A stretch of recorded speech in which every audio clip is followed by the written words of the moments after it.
Long ഐലൻഡിലെ ജയിലിലാണ് Jeffrey എപ്സ്റ്റീന്റെ അവസാന കാലഘട്ടത്തിൽ കഴിഞ്ഞത്. അദ്ദേഹം അവിടെ വെച്ച് കൊല്ലപ്പെടുകയാണ് ചെയ്തത്. അന്നേ ദിവസം ആ കൂടെ ഉണ്ടായിരുന്ന ആളെ മാറ്റി.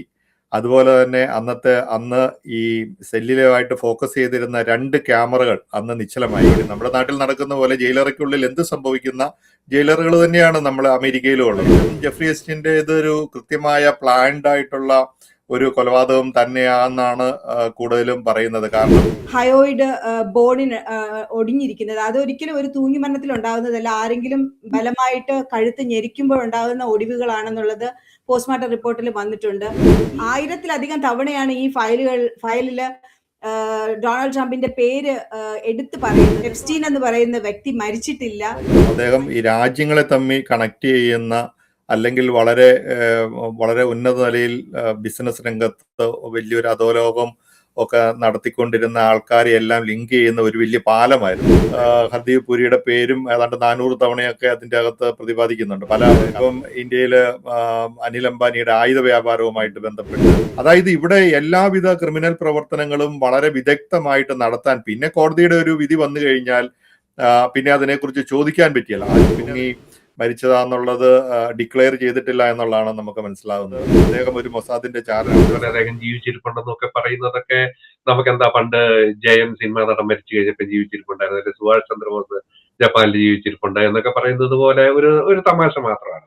ഇപ്പൊ ഇവിടുത്തെ നീതി നിർവഹണ സംവിധാനങ്ങളൊക്കെ എത്ര ശക്തമാണെന്ന് പറഞ്ഞാലും ഒത്തിരി കറപ്റ്റഡുമാണ്. ആ ഒരു പ്രൊഫൈലിലുള്ള ഒരാള് ഇപ്പം ഇന്ത്യയിലോ മറ്റേതെങ്കിലും ഒരു രാജ്യത്ത് ആണെങ്കിൽ അയാളെ ഇങ്ങനെ കൂട്ടാൻ കഴിയുമായിരുന്നു എന്നുള്ള കാര്യം. ഉൾപ്പെടെയുള്ള വമ്പന്മാരെ രക്ഷിക്കാനായിട്ട് ഈ ജെഫ്രി എപ്സ്റ്റീനെ ബലി കൊടുത്ത പോലെയാണ്. എപ്സ്റ്റീൻ ഡിഡ്ന്റ് കിൽ ഹിംസെൽഫ് എന്നുള്ള ഒരു ജീനിയ ഗിഫ്രെ എന്ന് പറയുന്ന ആ പെൺകുട്ടിയാണ് ഈ ഫയലുകളെല്ലാം പുറത്തേക്ക് വരാനും ഈ കഥകളെല്ലാം ലോകം അറിയാനും ഇടയാക്കിയത്. ആ പെൺകുട്ടിയും 2025 ഒക്ടോബറിൽ ഓസ്ട്രേലിയയിലെ തന്റെ വീട്ടില് സൂയിസൈഡ് ചെയ്തതായിട്ടാണ് ജനങ്ങൾ ലോകം അറിയുന്നത്. പ്രവാസിയാണോ? നാട്ടിലെ കാര്യങ്ങളോട് പ്രയാസപ്പെടുന്നുണ്ടോ? വിഷമിക്കണ്ട. ഒരു പ്രവാസിയുടെ നാട്ടിലേക്ക് വേണ്ട എല്ലാ കാര്യങ്ങളും സാംസി ചെയ്തു തരും.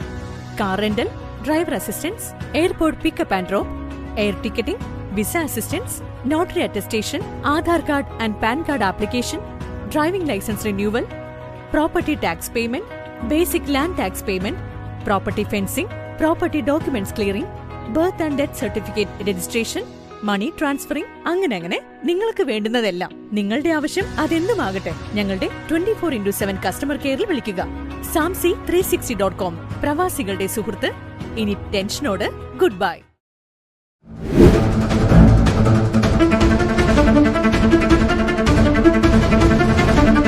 നമസ്കാരം. വാക്കി ടോക്കിയുടെ ഒരു പുതിയ എപ്പിസോഡിലേക്ക് എല്ലാവർക്കും സ്വാഗതം. ഇന്ന് നമ്മോടൊപ്പം ഉള്ളത് ജെയിംസ് ക്യൂരിക്കാട്ടിൽ. അദ്ദേഹം എഴുത്തുകാരനാണ്, ഒരു ഫ്രീ തിങ്കറാണ്, അതുപോലെ പറ്റീഷ്യ മാധ്യമപ്രവർത്തകയാണ്. അപ്പോൾ നമ്മുടെ ഇന്നത്തെ വിഷയം എന്ന് പറയുന്നത് ഈ ജെഫ്രി എപ്സ്റ്റീനെ കുറിച്ച് ഇപ്പോൾ അറിയത്തില്ലാത്ത ആൾക്കാരാരുമില്ല, ലോകത്തൊരിടത്തുമില്ല.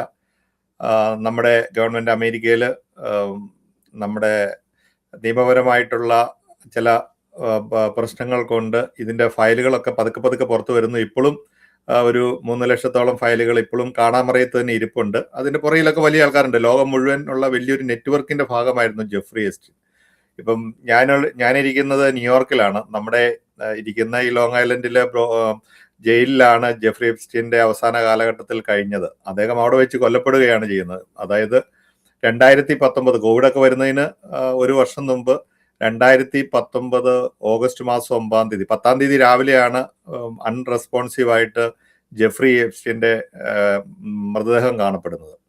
അപ്പോൾ അതുമായിട്ട് ബന്ധപ്പെട്ട് നിരവധി അഭ്യൂഹങ്ങളും അന്വേഷണങ്ങളും നടക്കുന്നുണ്ട്. ഇപ്പോഴും ആ അന്വേഷണത്തിന്റെ ഭാഗമായിട്ട് അത് പോസ്റ്റ്മോർട്ടത്തിന് ശേഷവും അതിനെക്കുറിച്ചുള്ള ശരിയായിട്ടുള്ള ഒരു നിഗമനത്തിലേക്കൊന്നും എത്തിയിട്ടില്ല. കാരണം ഈ എപ്സ്റ്റീന്റെ ഫാമിലിയായിട്ട് ബന്ധപ്പെട്ട് അവർ നിയോഗിച്ച മൈക്കിൾ ബൈഡൻ എന്ന് പറയുന്ന പോസ്റ്റ്മോർട്ടം ചെയ്ത അദ്ദേഹം പോലും ഈ അസ്വാഭാവികമായ ഒരു മരണത്തെക്കുറിച്ച് പറയുന്നുണ്ട്. അദ്ദേഹത്തിന്റെ ആ ജയിലിൽ അവസാന ദിവസം അദ്ദേഹത്തിന്റെ കൂടെ ഉണ്ടായിരുന്നു. ഇങ്ങനെയുള്ള ഒരു ആളെയൊക്കെ ഒറ്റയ്ക്ക് സെല്ലിൽ ഇടാറില്ല, സാധാരണ ഇവിടെ സെല്ലിൽ ഇടാറില്ല. ആ സെല്ലില് അന്നേ ദിവസം ആ കൂടെ ഉണ്ടായിരുന്ന ആളെ മാറ്റി. അതുപോലെ തന്നെ അന്ന് ഈ സെല്ലിലുമായിട്ട് ഫോക്കസ് ചെയ്തിരുന്ന 2 ക്യാമറകൾ അന്ന് നിശ്ചലമായി. അതുപോലെ തന്നെ ഈ പുള്ളിയുടെ ഫൂട്ടേജ് ആ സമയത്തെ ഒരു പർട്ടിക്കുലർ സമയത്ത് 1 മിനിറ്റിന്റെ ഒരു ഫൂട്ടേജ് മിസ്സിംഗ് ആണെന്ന് പറയുന്നു. അതുപോലെ തന്നെ അദ്ദേഹത്തിന്റെ കഴുത്തിൽ, അതായത് സാധാരണ തൂങ്ങി മരിക്കുന്നതിൽ ഉണ്ടാകുന്നതിനേക്കാളും വ്യത്യസ്തമായിട്ട് 3 ഒടിവുകളുണ്ടായിരുന്നു, കഴുത്തിൽ ഒടിവുകളുണ്ടായിരുന്നു. ഇങ്ങനെ കൃത്യമായിട്ടുള്ള കാര്യങ്ങളൊക്കെ ഉണ്ട് സസ്പീഷ്യസ് ആയിട്ട്. പിന്നെ ഇതൊക്കെ അമേരിക്ക നടക്കുമെന്ന് വെച്ചാൽ ഇത് അമേരിക്കയിൽ മാത്രമേ നടക്കുകയുള്ളൂ. അതിനെക്കുറിച്ച് നമ്മൾ ചിന്തിക്കുവാണെങ്കിൽ ഇപ്പം നിങ്ങളൊക്കെ ഓർക്കുന്നുണ്ടായിരിക്കും, നമ്മൾ അമേരിക്കയിൽ റഷ്യൻ മാഫിയ, ഇറ്റാലിയൻ മാഫിയ, നമ്മളൊക്കെ പറയും പല പല മാഫിയകൾ അരങ്ങുവാണിരുന്ന അമേരിക്കയുടെ ചരിത്രത്തിലുണ്ടായിരുന്നു. കാരണം മാഫിയ എന്ന് പറയുന്ന വളരെ പ്രൊഫഷണൽ ആയിട്ടുള്ള മാഫിയകൾ അടങ്ങുവാണിരുന്ന ഒരു സ്ഥലമാണ്. പ്രത്യേകിച്ച് ന്യൂയോർക്ക് സിറ്റിയൊക്കെ ഇതിന്റെ വലിയ മേഖലകളായിരുന്നു. അതുമായിട്ട് ബന്ധപ്പെട്ട് ഇറങ്ങിയ നമ്മുടെ വളരെ ഫേമസ് ആയിട്ടുള്ള ഒരു മൂവിയുണ്ട്, ഒരു ചെയിനായിട്ട്, ഗോഡ് ഫാദർ എന്ന് പറഞ്ഞിട്ട്. ആ ഗോഡ് ഫാദറിന്റെ അകത്ത് ഇവിടുത്തെ മാഫിയയുടെ ഒരു കഥകൾ പറയുന്ന വലിയൊരു, വളരെ ലോകം മുഴുവൻ കണ്ട ആ സിനിമയെക്കുറിച്ചൊക്കെ ജെയിംസിന് ഓർമ്മയുണ്ടായിരിക്കുമല്ലോ. അപ്പൊ ഇതിനെക്കുറിച്ച് എന്താണ് എപ്സ്റ്റീന്റെ ഈ മരണം എന്ന് പറയുന്നത്? അത് സ്വാഭാവികമായിട്ട് നടന്ന ഒരു മരണമല്ല. അതിനെക്കുറിച്ച് എന്താണ് പറയുന്നത്? എന്താണ് അതിനെക്കുറിച്ച് ഓർക്കാനുള്ളത്? ശരിക്കും പറഞ്ഞാൽ നമ്മുടെ ഒത്തിരി മലയാളികൾ ഇവിടെ പല ജയിലുകളിലും വർക്ക് ചെയ്യുന്നുണ്ട്. കാരണം കറക്ഷൻ ഡിപ്പാർട്ട്മെന്റിൽ മലയാളികൾ ഒത്തിരി പേര് വർക്ക് ചെയ്യുന്നുണ്ട്. അവിടെ എന്ത് സംഭവിക്കുമെന്നാണ് അവർ പറയുന്നത്. നമ്മൾ ഉദ്ദേശിക്കുന്ന പോലെ നമ്മുടെ നാട്ടിൽ മാത്രമല്ല, ജയിലറയ്ക്കുള്ളിൽ ഈ അത്യാഹിതങ്ങൾ നടക്കുവാനും ട്രാപ്പ് ചെയ്യുവാനും മാഫിയ പ്രവർത്തനം നടക്കുവാനും, ഇപ്പൊ M13 ഇവിടുത്തെ പ്രത്യേകിച്ച് ന്യൂയോർക്കിലെ ജയിലുകളിൽ വളരെ ആക്റ്റീവായിരുന്നു. അവർക്ക് അകത്തിരുന്നുകൊണ്ട് എന്തും പരിപാടി, നമ്മുടെ നാട്ടിൽ നടക്കുന്ന പോലെ ജയിലറയ്ക്കുള്ളിൽ എന്ത് സംഭവിക്കുന്ന ജയിലറുകൾ തന്നെയാണ് നമ്മൾ അമേരിക്കയിലും ഉള്ളത്. കുറച്ചുകൂടെയൊക്കെ മനുഷ്യാവകാശങ്ങളൊക്കെ ഉണ്ട് എന്ന് പറയാമെങ്കിൽ കൂടിയും എല്ലാ അധമ പ്രവർത്തനങ്ങളും അധോലോക പ്രവർത്തനങ്ങളും കൊള്ളുന്ന ഒരു സ്ഥലമാണ്. കാരണം കറക്ഷൻ ഡിപ്പാർട്ട്മെന്റിലൊക്കെ വർക്ക് ചെയ്യുന്ന ആൾക്കാർക്ക് പറയാം വളരെ ബുദ്ധിമുട്ടാണ് അതിനകത്ത് വർക്ക് ചെയ്യാൻ എന്നാണ് അവർ അവകാശപ്പെടുന്നത്. അപ്പൊ സ്വാഭാവികമായിട്ടും ജെഫ്രി എപ്സ്റ്റീന്റെ ഇതൊരു കൃത്യമായ പ്ലാൻഡ് ആയിട്ടുള്ള ഒരു കൊലപാതകം തന്നെയാണെന്നാണ് കൂടുതലും പറയുന്നത്. കാരണം അത്രമാത്രം അസ്വാഭാവികമായിട്ടുള്ള കാര്യങ്ങളാണ് അതുമായി ബന്ധപ്പെട്ട് പുറത്തു വരുന്നത്. എന്താണ് അതിനെക്കുറിച്ച് പറയാനുള്ളത്? അല്ല, എപ്സ്റ്റീൻ തൂങ്ങി മരിച്ചതാണ് എന്നുള്ളതാണ് ഒഫീഷ്യൽ ഡിക്ലറേഷൻ അതുമായിട്ട് ബന്ധപ്പെട്ട്. പിന്നെ എപ്സ്റ്റീൻ കൊല്ലപ്പെട്ടതായിരിക്കാം എന്നുള്ളത് ഒരു കോൺസ്പിറസി തിയറിയാണ്. അതിന് പക്ഷെ അങ്ങനെ ഒരു അനുമാനം ഉണ്ടാകുന്നതിന്റെ കാരണം ജിൻസൺ പറഞ്ഞതിൽ ഒത്തിരി യാഥാർത്ഥ്യമുണ്ട്. ഒന്ന്, ഇപ്പം അവിടുത്തെ ഗാർഡുകള് അവരാദ്യം പിന്നെ ഉറങ്ങുകയായിരുന്നു എന്ന് പറഞ്ഞതും അല്ല എന്ന് പറഞ്ഞതും, അവിടുത്തെ ക്യാമറകൾ ഓഫ് ആയിരുന്നതും, അങ്ങനെയൊക്കെയുള്ള പല പല കാര്യങ്ങളും നമ്മൾ കൂട്ടി വായിക്കുമ്പോൾ ഒരുപക്ഷെ കൊല്ലപ്പെട്ടതാകാം.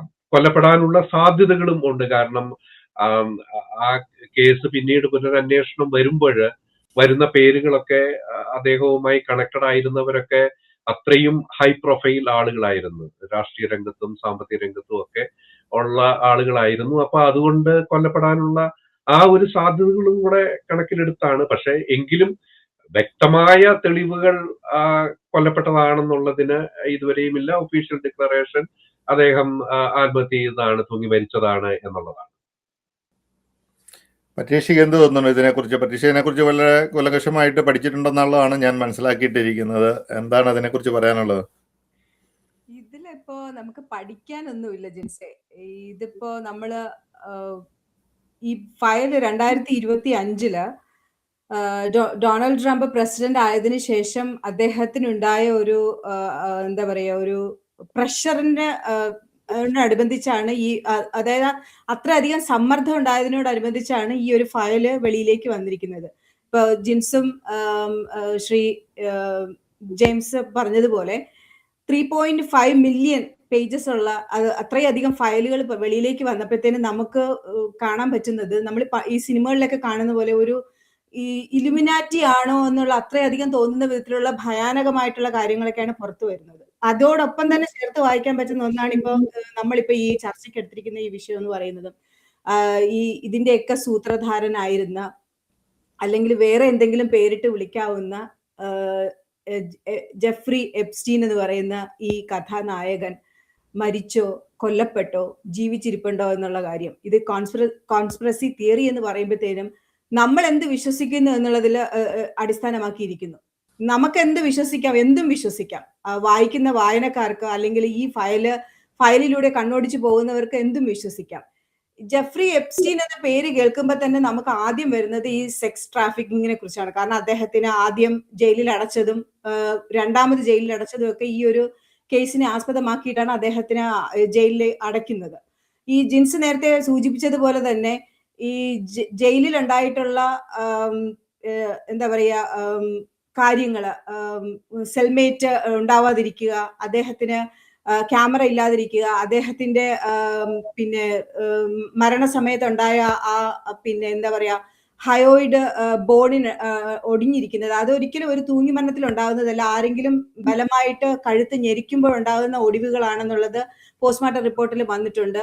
ഈ ഇത്രയും കാര്യങ്ങളൊക്കെ അദ്ദേഹത്തിന്റെ സഹോദരൻ നിയമിച്ച ഒരു പിന്നെ ഒരു പാത്തോളജിസ്റ്റ് മെഡിക്കൽ റിപ്പോർട്ടിൽ കൂടെയാണ് നമ്മൾ ഇതൊക്കെ അറിയുന്നത്. ഇതില് ഈ പിന്നെ ഈ എന്താ പറയാ ഈ ഗൂഢാലോചന സിദ്ധാന്തങ്ങൾ പ്രധാനമായും രണ്ട് വലിയ അധികാര കേന്ദ്രങ്ങളെയാണ് സംശയിക്കുന്നത്.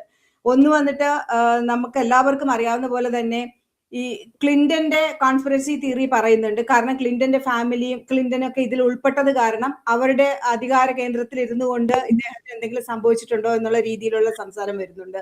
രണ്ടാമത് ട്രംപിന്റെ കണക്ഷനെ കുറിച്ച് പറയുന്നുണ്ട്. അദ്ദേഹവും ഇവര് ഫ്രണ്ട്സ് ആയിരുന്നു, ഇവര് ഒരുമിച്ച് അല്ല അയൽവാസികളായിട്ട് വർഷങ്ങളോളം താമസിച്ചിരുന്നു, അത്രയധികം ഉറ്റ സുഹൃത്തുക്കളായിരുന്നു. 1000-ലധികം തവണയാണ് ഈ ഫയലില് ഡൊണാൾഡ് ട്രംപിന്റെ പേര് എടുത്തു പറയുന്നത്. സോ അതൊക്കെ കൊണ്ട് ട്രംപിന് എന്തെങ്കിലും കണക്ഷൻ ഉണ്ടോ ഈ ഒരു ഇദ്ദേഹത്തിന്റെ മരണവുമായിട്ടെന്നുള്ള കോൺസ്പിറൻസിയും വരുന്നുണ്ട്. സോ ഇതില് ഒരു പിന്നെ ഇന്റർനെറ്റിൽ ഒരു മീഡിയ തരംഗം തന്നെയുണ്ട്. ഇദ്ദേഹം മരിച്ചിട്ടില്ല, ഈ എപ്സ്റ്റീൻ എന്ന് പറയുന്ന വ്യക്തി മരിച്ചിട്ടില്ല, മരിച്ചതാണെങ്കിൽ പോലും അത് ആത്മഹത്യയല്ല, കൊന്നതാണ്. അങ്ങനെയുള്ള ഒരു തരംഗം തന്നെ ഇപ്പോ പൊതുജനങ്ങളുടെ ഇടയിൽ എന്താ പറയാ ഒരു മീം പോലെ അത് വ്യാപിച്ചുകൊണ്ടിരിക്കുകയാണ്. ഇത് എത്രത്തോളം, ഇത് ഞാൻ നേരത്തെ സൂചിപ്പിച്ചതുപോലെ തന്നെ ഈ ഫയലുകൾ ഈ 3.3 ലക്ഷം മില്യൺ ഫയലുകൾ വായിക്കുമ്പോൾ അത് എങ്ങനെയാണ് നമുക്ക് വിശ്വസിക്കണമെന്ന് തോന്നുന്നോ, ഇത് വിശ്വസിച്ചിട്ട് നമ്മൾ കണ്ണു തള്ളി ഇരിക്കുന്നത് പോലെ തന്നെയാണ് ഇതും. ഓരോരുത്തരുടെയും യുക്തിക്കനുസരിച്ച് അദ്ദേഹം മരിച്ചതാണോ, ജീവിച്ചിരിക്കുന്നതാണോ, കൊന്നതാണോ, ആത്മഹത്യ ചെയ്തതാണോ എന്നുള്ളത് നമ്മൾ തന്നെ തീരുമാനമെടുക്കുന്ന ഒരു സാഹചര്യത്തിലേക്ക് നമ്മൾ വന്നിരിക്കുകയാണ്. ആ തിയറി നമ്മൾ തന്നെ ഉണ്ടാക്കിയെടുക്കേണ്ട രീതിയിലേക്ക് വന്നിരിക്കുകയാണ്. പക്ഷേ ഇതിന്റെയൊക്കെ എല്ലാം മേലെ അധികാര കേന്ദ്രങ്ങളുടെ ഒരു കൈ അതിനകത്തുണ്ട് എന്നുള്ളത് തീർച്ചയാണെന്നുള്ളത് തന്നെയാണ് എനിക്ക് പറയാനുള്ളത്. ഈ ജെഫ്രി എപ്സ്റ്റീൻ എന്ന് പറയുന്ന ഒരു കഥാപാത്രം, അദ്ദേഹം ഈ രാജ്യങ്ങളെ തമ്മിൽ കണക്ട് ചെയ്യുന്ന, അല്ലെങ്കിൽ വളരെ വളരെ ഉന്നത നിലയിൽ ബിസിനസ് രംഗത്ത് വലിയൊരു അധോലോകം ഒക്കെ നടത്തിക്കൊണ്ടിരുന്ന ആൾക്കാരെ എല്ലാം ലിങ്ക് ചെയ്യുന്ന ഒരു വലിയ പാലമായിരുന്നു അദ്ദേഹം. ഈ പറഞ്ഞ പോലെ നമുക്ക് പറയാൻ പോലും മടിക്കുന്ന, അറയ്ക്കുന്ന പല പ്രവൃത്തികളും അദ്ദേഹത്തിന്റെ മാൻഹാട്ടനിലെ വീട്ടിലും ബംഗ്ലാവിലും അതുപോലെ ജെയിംസ് ഐലൻഡിലും ഒക്കെ നടന്നിട്ടുണ്ട്. അതൊക്കെ കാലങ്ങളായിട്ട്, എനിക്ക് തോന്നുന്നു 1.5 പതിറ്റാണ്ടോളമായിട്ട് അതിന്റെ ഇരകളായിട്ടിരുന്നവർ, അതായത് കുട്ടികളെ തട്ടിക്കൊണ്ടു പോകുന്നതൊക്കെ ഒരു വളരെ അപസർപ്പ കഥകളിലെ കഥാപാത്രങ്ങളെ പോലെയൊക്കെ ഉണ്ടായിട്ടുണ്ട്. അതുപോലെ തന്നെ ഒത്തിരി വീഡിയോകളും പുറത്തു വന്നിട്ടുണ്ട്. ഈ പല ബിസിനസ്സുകാരും, പ്രത്യേകിച്ച് നമ്മുടെ പ്രസിഡന്റിന്റെ പേര് വരുന്നു. അതുപോലെ നമ്മുടെ അവിടെ അംബാസഡറായിരുന്ന, നമ്മുടെ ഇന്ന് ഇന്ത്യയിലെ മന്ത്രിയായിരിക്കുന്ന ഹർദീപ് പുരിയുടെ പേരും ഏതാണ്ട് 400 തവണയൊക്കെ അതിൻ്റെ അകത്ത് പ്രതിപാദിക്കുന്നുണ്ട്. കാരണം ഈ രേഖകളൊന്നും ആൾക്കാർ ഇതുവരെയും ഇത് പഠിച്ചിട്ടില്ല, പഠിച്ചുകൊണ്ടിരിക്കുന്നതേ ഉള്ളൂ. ഇപ്പോഴും ആൾക്കാർ ഇതിനെക്കുറിച്ച് വളരെ വിശദമായിട്ട് പഠിച്ചുകൊണ്ടിരിക്കുന്നുള്ളൂ. അവിടെയാണ് ഈ മാഫിയുമായി പെട്ട് ഇതുകൊണ്ട് ബ്രിട്ടനിലെ രാജകുമാരൻ ആൻഡ്രൂ രാജകുമാരൻ ഇതിൻ്റെ അകത്ത് ബന്ധപ്പെട്ടു. അങ്ങനെ വളരെ ഹൈ പ്രൊഫൈൽ ആയിട്ടുള്ള ആൾക്കാർ, ഇപ്പം ഇന്ത്യയിൽ അനിൽ അംബാനിയുടെ ആയുധ വ്യാപാരവുമായിട്ട് ബന്ധപ്പെട്ട്, അപ്പൊ ഇങ്ങനെയുള്ള ആൾക്കാർ, അവരുടെ പേര് ഇപ്പൊ ഇതിന്റെ അകത്ത് പുറത്തു വരാത്ത അനവധി പേരുകളുണ്ടാകും. ഇതൊക്കെയായിട്ട് പലരുമായിട്ട് ലിങ്ക് ചെയ്തിട്ടുണ്ട്. ഇപ്പൊ നിലവിൽ പുറത്തു വന്നിരിക്കുന്ന ഈ റിപ്പോർട്ടിൽ അല്ലെ പിക്ചറിലൊക്കെ തന്നെയുള്ള ആൾക്കാർ തന്നെ അതിൽ എത്രമാത്രം നമുക്കറിയാമല്ലോ. ഇപ്പം എത്ര ജുഡീഷ്യൽ കമ്മിറ്റി ആണെങ്കിലും, എത്ര FBI തലപ്പത്താണെങ്കിലും FBI നിയമിക്കുന്നത് ഇന്നത്തെ ഭരണകൂടത്തിന്റെ തലപ്പത്തിരിക്കുന്ന ആളുമൊക്കെ തന്നെയാണ്. അതിലൊക്കെ കൃത്യമായിട്ട് അത് എങ്ങനെയൊക്കെ എന്തൊക്കെ മറയ്ക്കണം എന്ന് വളരെ കൃത്യമായിട്ട് ബോധ്യമുള്ള ഒരു സംവിധാനത്തിലാണ് ഇവിടെ പ്രവർത്തിക്കുന്നത്. നമ്മൾ പറയുന്ന പോലെ നമ്മുടെ നാട്ടില് കറപ്ഷൻ അല്ലെങ്കിൽ അനീതിയൊക്കെ വളരെ ഗ്രാസ് റൂട്ടിൽ തൊട്ട് മുകളിലേക്ക് ഉണ്ടാവും. ഇവിടെ പിന്നെ ഗ്രാസ് റൂട്ടിലൊക്കെ വളരെ എത്തിക്സോടുകൂടി പ്രവർത്തിക്കുന്ന ഒരുപറ്റം ആൾക്കാർ ആണ്. പക്ഷെ മുകളിൽ നിലയിൽ എല്ലാവിധത്തിലും കറപ്ഷനും എല്ലാവിധത്തിലും അധോലോക മാഫിയയുടെ പ്രവർത്തനവും നടക്കാനുള്ള സാധ്യതയും നടന്നിട്ടുമുണ്ട്. അപ്പൊ ആ ഒരു സാഹചര്യങ്ങൾ കൊണ്ട് ഇതിപ്പോ ഒരു ഇത്രമാത്രം ലാഗ് ഉണ്ടാകുന്ന വെച്ച് കഴിഞ്ഞാൽ, ഒരു പ്രോട്ടോകോൾ ലാഗ് എന്ന് പറഞ്ഞപ്പോൾ അന്ന് ഒരു വാർഡൻ ഉണ്ടാകാതിരിക്കുക, ഇത് നമ്മൾ പറയരുത്, ഇതൊന്നും സംശയത്തിന് ഒരു സംശയത്തിന്റെ കാര്യമല്ല.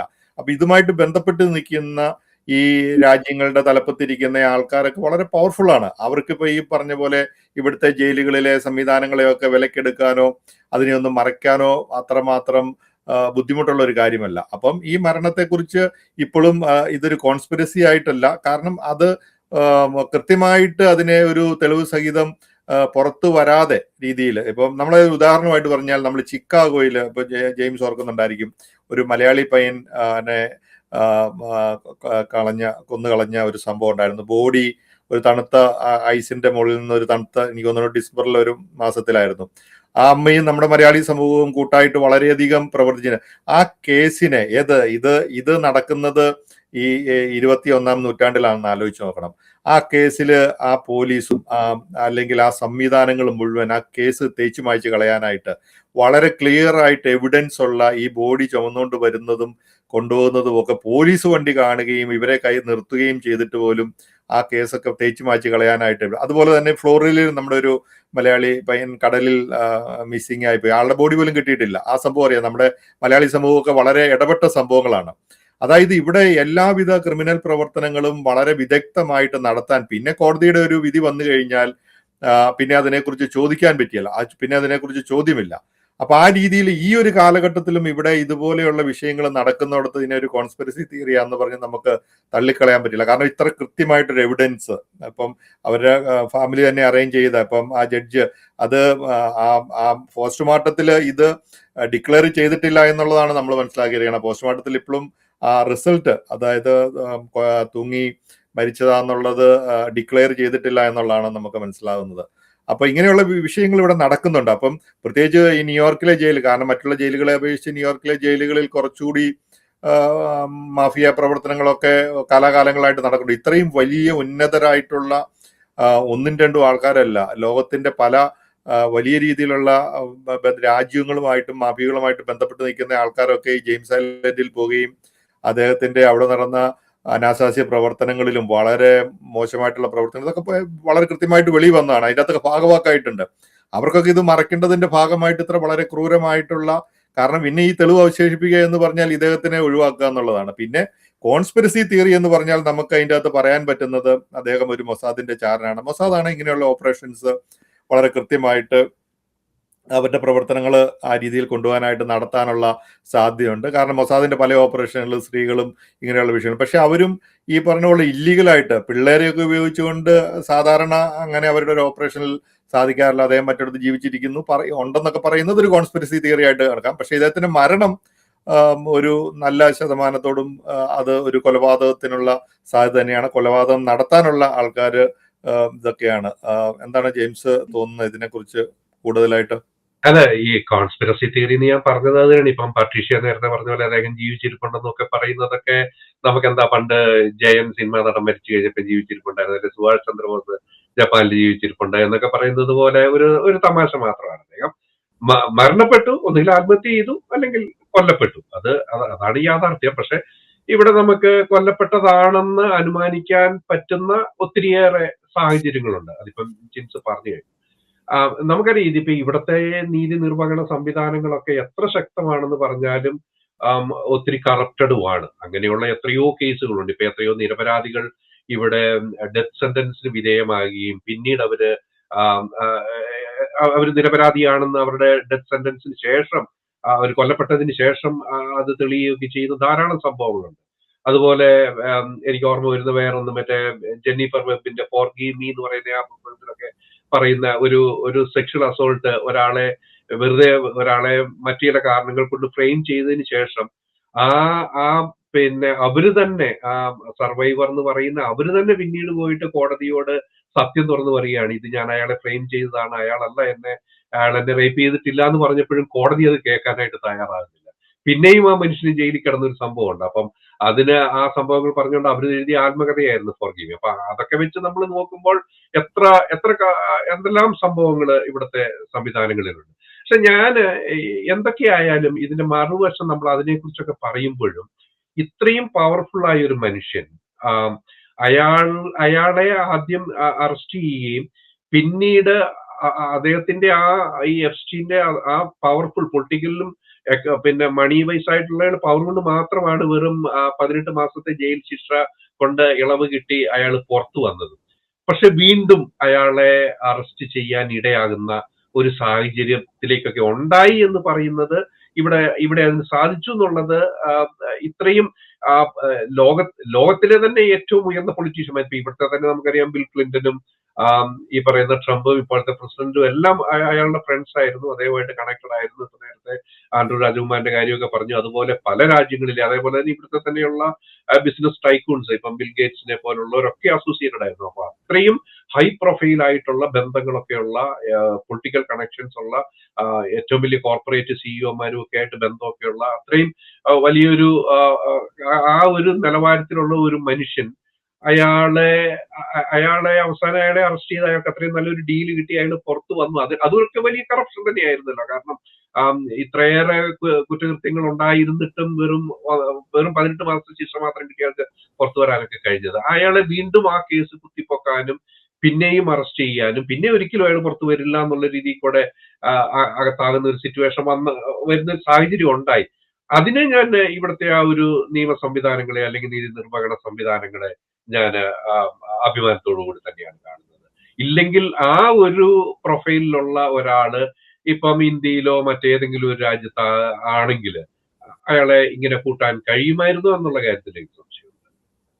ഇതിലിപ്പോ എനിക്ക് പറയാനുള്ള ഇപ്പൊ ജെയിംസ് ചേട്ടനോട് എനിക്ക് ചേർത്ത് പറയാനുള്ള ഒരു കാര്യം, ചുരുക്കത്തിൽ ഇത് നിയമത്തിന് മുന്നിൽ അദ്ദേഹം ആത്മഹത്യ ചെയ്തതാണ്. എന്നാൽ ജനങ്ങളുടെ കണ്ണില് വൻപന്മാരെ ഈ മൊത്തത്തിൽ നമ്മൾ ഈ പറഞ്ഞ എല്ലാ പേരുകാരെയും ഉൾപ്പെടെയുള്ള വൻപന്മാരെ രക്ഷിക്കാനായിട്ട് ഈ ജെഫ്രി എപ്സ്റ്റീനെ ബലി കൊടുത്ത പോലെയാണ്, ഒരു ഇരയായിട്ടാണ് ഇപ്പോ ലോകത്തിലുള്ള എല്ലാവരും കണക്കാക്കുന്നത്. ഈ പറഞ്ഞ പോലെ ഈ നമ്മൾ ഈ വായിച്ചറിഞ്ഞ അല്ലെങ്കിൽ നമ്മൾ മൊത്തം ആരും തന്നെ വായിച്ചിട്ടുണ്ടാവുമെന്ന് സംശയമുണ്ട്. നമ്മൾ കേട്ടറിഞ്ഞ് ഓരോ ദിവസവും അറിഞ്ഞുകൊണ്ടിരിക്കുന്ന ഈ കഥകളല്ല, യാഥാർത്ഥ്യങ്ങൾ, അത് ഒരു തിയറി അല്ല, മറിച്ച് കോടതിയിൽ തെളിയിക്കപ്പെട്ട വസ്തുതയാണെന്നുള്ളത് നമുക്ക് വിശ്വസിക്കേണ്ടിയിരിക്കുന്നു. കാരണം ഓരോ ദിവസവും അതിന്റെ വീഡിയോകളും അതിന്റെ പിന്നെ എന്താ പറയാ ഓരോ ഫയലുകളും ഇമെയിൽസും ഒക്കെ പുറത്തേക്ക് വരുമ്പോഴത്തേനും അത് വായിച്ച് നമ്മൾ ഞെട്ടിക്കൊണ്ടിരിക്കുകയാണ്. മനുഷ്യകടത്തിന്റെ ആ ശൃംഖലയെക്കുറിച്ച്, അധികാര സ്വാധീനം എങ്ങനെയാണെന്നുള്ളത്. ഇപ്പൊ ജെയിംസ് ചേട്ടൻ പറഞ്ഞ പോലെ തന്നെ 2008 എപ്സ്റ്റീന് ലഭിച്ച വളരെ ലഘുവായ ശിക്ഷ, ഒരു എന്താണ് നോൺ പ്രോസിക്യൂഷൻ എഗ്രിമെന്റ് പോലെ തന്നെ 18 മാസത്തേക്ക് ശിക്ഷ ലഭിച്ചിട്ട് അദ്ദേഹം 13 മാസം കഴിഞ്ഞപ്പോൾ തന്നെ തിരിച്ചു വരിക. ഇതൊക്കെ ഇവരുടെയൊക്കെ ഒരു ഫ്രണ്ട്ഷിപ്പിന്റെ പുറത്ത് ലഭിച്ച ഒരു എന്താ പറയാ ഒരു സഹായം തന്നെ ആയിരിക്കാം. ഇതും ഒരു അധികാര ഗൂഢാലോചനയുടെ ഭാഗമായിട്ട് തന്നെ നമുക്ക് കാണേണ്ടിയിരിക്കുന്നു. ഈ മരണത്തിന്റെ ഒരു തർക്കങ്ങളെ കുറിച്ച് നമ്മൾ പറയുകയാണെങ്കിൽ, പിന്നെ ഔദ്യോഗിക വിശദീകരണം ഇപ്പൊ ജിൻസ് പറഞ്ഞതുപോലെ ഇതുവരെയും US ഗവൺമെന്റ് അവരുടെ ഒരു നിലപാടിൽ ഉറച്ചു തന്നെയാണ് നിൽക്കുന്നത്, ആത്മഹത്യയാണെന്നുള്ളത്. പക്ഷെ ഡോക്ടറുടെ ഭാഗത്ത് നിന്ന് ഇതുവരെ തീരുമാനം ഇല്ലെന്നുള്ളത് നമ്മൾ അങ്ങനെയാണ് വായിച്ചറിയുന്നത്. പക്ഷെ ഈ ബാക്കി കാര്യങ്ങൾ എന്ന് പറയുമ്പോഴത്തേനും ജയിലിൽ നിന്ന് കിട്ടിയിട്ടുള്ള തിരിച്ചടികൾ വളരെ അധികം എന്താ പറയാ നമുക്ക് വിശ്വസിക്കേണ്ടിയിരിക്കുന്നു. ഇതൊരു അപകടം തന്നെയാണെന്ന് നമുക്ക് വിശ്വസിക്കേണ്ടിയിരിക്കുന്നു. ഇത് മുൻകൂട്ടി പ്ലാൻ ചെയ്ത് തെളിവുകൾ നശിപ്പിച്ചുകൊണ്ട് അദ്ദേഹത്തെ വധിച്ചതെന്ന് ലക്ഷക്കണക്കിന് ആൾക്കാരെ വിശ്വസിപ്പിക്കുന്ന രീതിയിലാണ് ആ കാര്യങ്ങളെല്ലാം തന്നെ പോയിക്കൊണ്ടിരിക്കുന്നത്. അതുകൊണ്ടാണ് ഇത് ഒരു എന്താ പറയാ അദ്ദേഹം തനിയെ മരിച്ചതല്ല, അതായത് എപ്സ്റ്റീൻ ഡിഡ്ന്റ് കിൽ ഹിംസെൽഫ് എന്നുള്ള ഒരു തിയറി ഇപ്പോ മൊത്തത്തില് എന്താ ഇന്റർനെറ്റ് ആയാലും എവിടെ ആയാലും ആൾക്കാർ അത് വിശ്വസിക്കാനാണ് ഇഷ്ടപ്പെടുന്നത്. ഇപ്പോ ഈ 2026 ജനുവരിയിൽ പുറത്തുവിട്ട ഈ പിന്നെ ഇത്രയും മില്യൺ പേജസ് ഉള്ള ഫയലുകൾ ചർച്ച ചെയ്യുമ്പോഴത്തേനും നമ്മൾ ഇതിനോടൊപ്പം തന്നെ ചേർത്ത് വായിക്കേണ്ട ഒരു പേരാണ് വെർജീനിയ ഗിഫ്രയുടെ പേരെന്ന് പറയുന്നത്. ആ വെർജീനിയ ഗിഫ്രെ എന്ന് പറയുന്ന ആ പെൺകുട്ടിയാണ് ഈ ഫയലുകളെല്ലാം പുറത്തേക്ക് വരാനും ഈ കഥകളെല്ലാം ലോകം അറിയാനും ഇടയാക്കിയത്. ആ പെൺകുട്ടിയും 2025 ഒക്ടോബറിൽ ഓസ്ട്രേലിയയിലെ തന്റെ വീട്ടിൽ സൂയിസൈഡ് ചെയ്തതായിട്ടാണ് ജനങ്ങൾ ലോകം അറിയുന്നത്. അതും ഒരു ആത്മഹത്യയല്ല, കൊലപാതകം എന്നുള്ള രീതിയിലേക്ക് വരുന്നുണ്ട്. അതിന്റെ സത്യാവസ്ഥയും ഇന്നും ആർക്കും അറിയത്തില്ല. അതുപോലെ തന്നെയാണ് പുറത്തു വന്ന ഫയലുകളിൽ ജിൻസി ഇപ്പൊ സൂചിപ്പിച്ചതുപോലെ ഒരുപാട് പ്രമുഖരുടെ പേരുകളുണ്ട്. നമ്മൾ വിചാരിച്ച് ഞാനൊക്കെ വിചാരിച്ചിരുന്നു, ഇദ്ദേഹത്തിന്റെ പേരില്ലല്ലോ, അദ്ദേഹം കുഴപ്പമില്ലായിരിക്കും. പക്ഷെ അടുത്ത ദിവസം നോക്കുമ്പോഴത്തേനും കിടക്കുന്നു, അദ്ദേഹത്തിന്റെ പേരും ആ ലിസ്റ്റിലുണ്ട്. ഇപ്പൊ റീസെന്റ് ആയിട്ട് ഒരു ലിസ്റ്റ് ഓഫ് പേരുകൾ മാത്രമുള്ള ഒരു പേജ് വന്നു. അതിൽ നോക്കിയപ്പോഴത്തേനും ഇനിയിപ്പോ ഇല്ലാത്ത പേരുകൾ ഇല്ലെന്നുള്ള പോലെ അത്രയധികം പേരുകളാണ് വന്നേക്കുന്നത്. ഈ ജസ്റ്റിസ് ഡിപ്പാർട്ട്മെന്റിന്റെ എനിക്ക് ഒരു എതിർപ്പുള്ളത് എന്താന്ന് വെച്ച് കഴിഞ്ഞാൽ, കറുത്ത മഷി കൊണ്ട് ചില ഭാഗങ്ങളും ചില പേരുകളും മായ്ച്ചിട്ടുണ്ട്. അതാണ് ജിൻസ് സൂചിപ്പിച്ചതുപോലെ വരാത്ത പേരുകൾ, അല്ലെങ്കിൽ ജനം അറിയണ്ട എന്ന് അവർ ആഗ്രഹിക്കുന്ന പേരുകളാണ് ഈ കറുത്ത മഷി കൊണ്ട് മായ്ച്ച പേജുകൾ എന്നുള്ളത്. അത് ആരെയൊക്കെ സംരക്ഷിക്കാനായിട്ട് മനഃപൂർവ്വം ശ്രമിക്കുന്നു എന്നുള്ളൊരു തോന്നല് ജനങ്ങളിലേക്ക് ഉണ്ടാക്കുന്നുണ്ട്. ഇതൊക്കെ തന്നെയാണ് ഈ കോൺസ്പിറസി തിയറി ജനങ്ങൾ വിശ്വസിക്കാൻ ആഗ്രഹിക്കുന്നത്.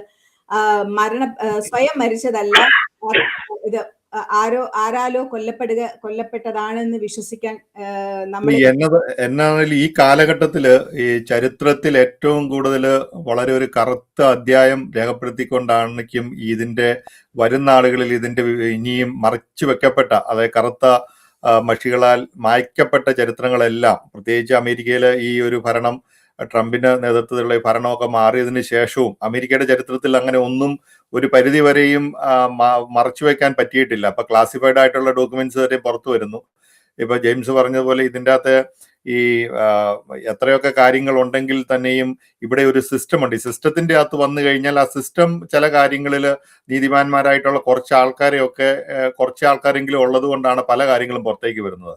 അതുപോലെ തന്നെ ഈ ഒരു കാര്യത്തിലും അതുണ്ടാകാനുള്ള സാധ്യത. കാരണം അതുപോലെ ലോകങ്ങളെ മുഴുവൻ കൺട്രോൾ ചെയ്യുന്ന, നമ്മളെന്ന് പറയുന്ന പോലെ ഡീപ് സ്റ്റേറ്റോ അല്ലെ മറ്റുള്ള അധോലോക സംഘങ്ങളോ രാജ്യങ്ങൾ തമ്മിൽ രാജ്യാന്തര ബന്ധങ്ങളൊക്കെ ഉള്ള ആൾക്കാരാണ്. അപ്പൊ അവർക്ക് അവരുടെ എല്ലാ സ്വാധീന ശക്തിയും ഉപയോഗിച്ച് ജയിലിനുള്ളിൽ തളയ്ക്കപ്പെടുന്ന ഒരാളെ കൊല്ലാനായിട്ട് യാതൊരു വിധത്തിലുള്ള ബുദ്ധിമുട്ടുമില്ല. അതിനുള്ള സംവിധാനം ഇവിടെയുണ്ട്. ഇതൊരു വെറും ഒരു കോൺസ്പിറസി തിയറി ആയിട്ട് എഴുതി തള്ളാൻ പറ്റുന്ന കാര്യങ്ങളുമല്ല. കാരണം കുറേ കാര്യങ്ങൾ ഇതുമായിട്ട് ബന്ധപ്പെട്ട് വരുന്നുണ്ട്. കാരണം അന്ന് കാവൽ നിൽക്കേണ്ട റൂമിൽ നിൽക്കുന്ന ആൾക്കാർ പോകുന്നു, കാവൽക്കാർ ഉറങ്ങിപ്പോകുന്നു, പിന്നെ എന്നിട്ട് അവരത് മാനിപ്പുലേറ്റ് ചെയ്ത് അത് റെക്കോർഡ് ഉണ്ടാക്കുന്നു. അങ്ങനെ ഇതുമായിട്ട് ബന്ധപ്പെട്ട എല്ലാ കാര്യങ്ങളിലും വളരെ കൃത്യമായിട്ടുള്ള ഇതുണ്ട്.